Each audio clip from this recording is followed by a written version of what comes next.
Hai, Assalamualaikum warahmatullahi wabarakatuh. Perkenalkan, nama saya Ilma Turkubulzana dari kelas SPI 1. Ingin sedikit menjelaskan tentang dua materi, yaitu yang pertama tentang birokrasi tradisional Kerajaan Majapahit. Jadi, birokrasi merupakan instrumen penting dalam masyarakat modern yang kehadirannya tak mungkin terelakkan.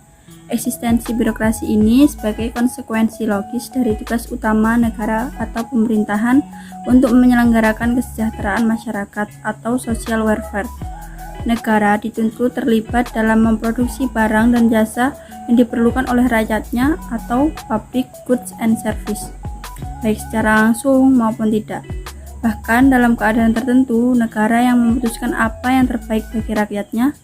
Untuk itu, negara membangun sistem administrasi yang bertujuan untuk melayani kepentingan rakyatnya yang disebut dengan istilah birokrasi.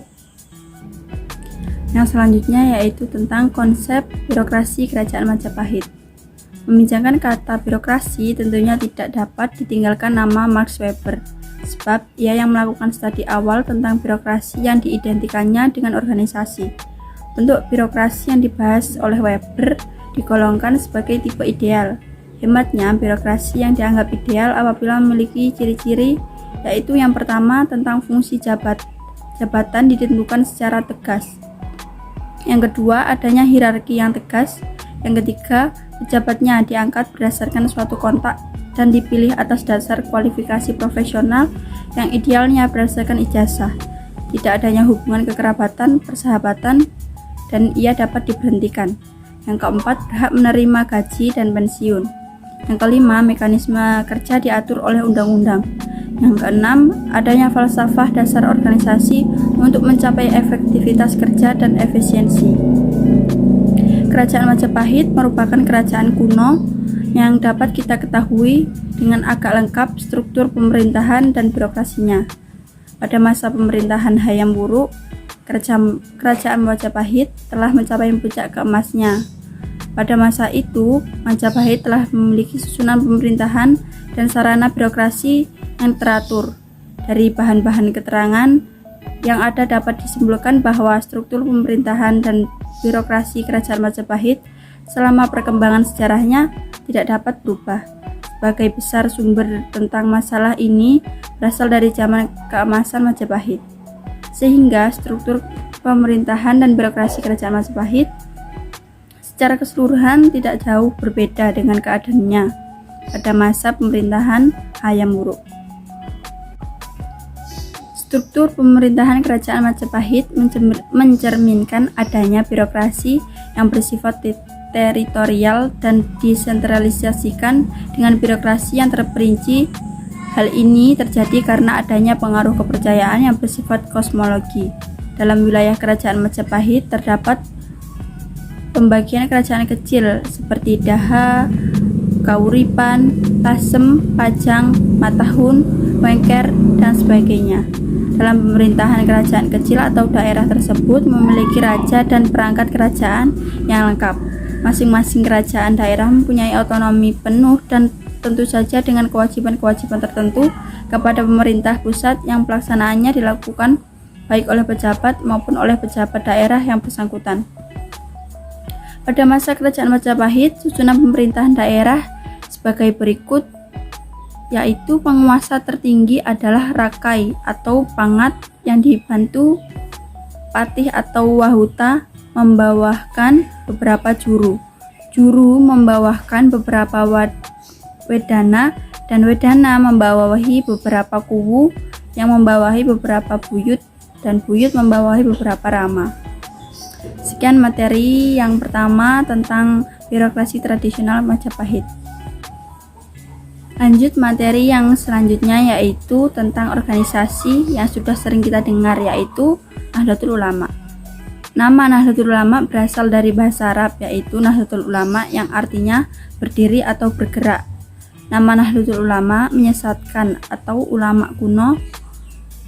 Nahdlatul Ulama adalah organisasi kemasyarakatan dan keagamaan dengan simbol-simbol yang menjelaskan tujuan dasar dan cita-cita keberadaan suatu organisasi. Lambang Nahdlatul Ulama diciptakan oleh Kyai Haji Ridwan Abdullah setelah proses kontemplasi dan hasil doa istikharah sebagai pemimpin Allah Subhanahu wa taala. Nahdlatul Ulama lahir pada tanggal 31 Januari 1926 sebagai perwakilan ulama tradisionalis yang mendapat bimbingan ideologis dari Ahlus Sunnah wal Jamaah, yakni tokoh-tokoh seperti Kiai Haji Hasyim Asy'ari, Kiai Haji Wahab Hasbullah, dan para ulama lainnya ketika upaya reformasi meluas. Meskipun terorganisir, mereka sudah memiliki hubungan yang sangat kuat. Perayaan seperti haul, peringatan wafatnya seorang kiai, yang kemudian mengumpulkan masyarakat sekitar para kiai dan mantan santrinya, hingga sekarang masih dilakukan secara rutin di beberapa wilayah. Substansi dan ideologi Nahdlatul Ulama.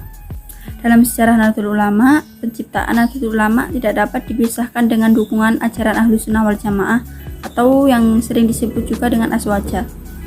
Ajaran ini bersumber dari Al-Quran, Sunnah, dan Ijma' atau bisa disebut juga keputusan ulama terdahulu. Qiyas atau contoh kisah Al-Quran dan hadis menurut Kiai Haji Mustafa Bisri memiliki 3 substansi di dalamnya, yaitu yang pertama dalam bidang syariat Islam sesuai dengan salah satu ajaran dari 4 madhab, yaitu madhab Hanafi, madhab Maliki, madhab Syafi'i, dan madhab Hambali. Dan sebenarnya Kiai NU sangat taat kepada Syafi'i. Yang kedua, dari perspektif tauhid atau ketuhanan, saya akan mengikuti ajaran Imam Abu Hasan Al-Mati Ali dan Imam Abu Mansur Al-Maturidi. Yang ketiga, dasar-dasar Imam Abu Qasim Al-Junaidi di bidang tasawuf. Proses mengintegrasi ide-ide Sunni berkembang. Cara berpikir Sunni di bidang ketuhanan bersifat elektik, memilih pendapat yang benar. Hasan Al-Bisri, seorang tokoh Sunni terkemuka dalam masalah Qadariyah dan Qadariyahnya. Mengenai personal, memilih pandangan Qadariyah, pendapat bahwa pelaku adalah kufur dan hanya keyakinan yang masih tersisa atau fasik. Ahlus Sunnah wal Jamaah sebagai salah satu aliran batin Islam tentunya memiliki nuansa politik dan sangat kental pada saat kelahirannya. Namun dalam perkembangannya, wacananya juga merambah bidang-bidang seperti akidah, hukum Islam, tasawuf, dan politik. Untuk ideologi Ahlus Sunnah wal Jamaah lahir karena alasan yang sangat mendasar. Kekuatan penguasa kolonial Belanda untuk menghancurkan potensi Islam telah menumbuhkan rasa tanggung jawab di kalangan ulama untuk menjaga kemurnian dan ketuhanan ajaran Islam. Selain itu, ada pula rasa tanggung jawab ulama sebagai pemimpin yang memperjuangkan kemerdekaan dan dibebaskan dari belenggu penjajahan.